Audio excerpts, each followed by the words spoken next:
Avengers ഡൂംസ്ഡേയിൽ gods, mutants, sorcerers, cosmic beings എന്നിങ്ങനെ പല പവർഫുൾ ആയിട്ടുള്ള ക്യാരക്ടേഴ്സും അപ്പിയർ ചെയ്യും. എന്നാൽ അവഞ്ചേഴ്സ് ഡൂംസ്ഡേയിലെ വളരെ ഇമ്പോർട്ടന്റ് ആയിട്ടുള്ള സെൻട്രൽ ക്യാരക്ടർ ആരാണെന്ന് നമുക്കൊന്ന് നോക്കിയാലോ.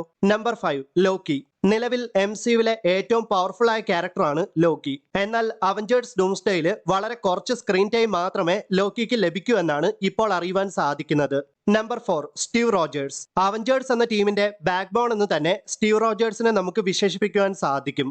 യൂണിവേഴ്സിന് നേരെ എത്രയൊക്കെ ത്രെറ്റുകൾ വന്നാലും ഒരു ലീഡറായിട്ട് അവഞ്ചേഴ്സിനോടൊപ്പം അവഞ്ചേഴ്സിനെ നയിക്കാനും അവരെ ഗൈഡ് ചെയ്യാനും അവർക്ക് ധൈര്യം കൊടുക്കാനും സ്റ്റീവ് റോജേഴ്സ് അഥവാ ക്യാപ്റ്റൻ അമേരിക്ക തയ്യാറായിരിക്കും. Number 3 Sentry. മില്യൺ എക്സ്പ്ലോഡിംഗ് സൺസിന്റെ പവേഴ്സ് ഉള്ള സെൻട്രി ആകും അവഞ്ചേഴ്സ് ഡൂംസ്ഡേയിലെ one of the most valuable player അഥവാ MVP എന്നാണ് ഇപ്പോൾ നമുക്ക് അറിയുവാൻ സാധിക്കുന്നത്. Number 2 Thor. God of thunder ആയ തോറും ലോക്കിയുമായിട്ടുള്ള റിയൂണിയനും തോറിന്റെ മരണവും റൂൺ കിങ് തോറിന്റെ തിരിച്ചുവരവുമാകാം നമ്മൾ എല്ലാവരും കാണാൻ കാത്തിരിക്കുന്നത്. Number 1 doctor dome. Of course നമ്മുടെ RDJ ഡോക്ടർ ഡൂം ആയിട്ട് എത്തുന്നത് കാണാൻ തന്നെയാണ് നമ്മൾ കാത്തിരിക്കുന്നത്.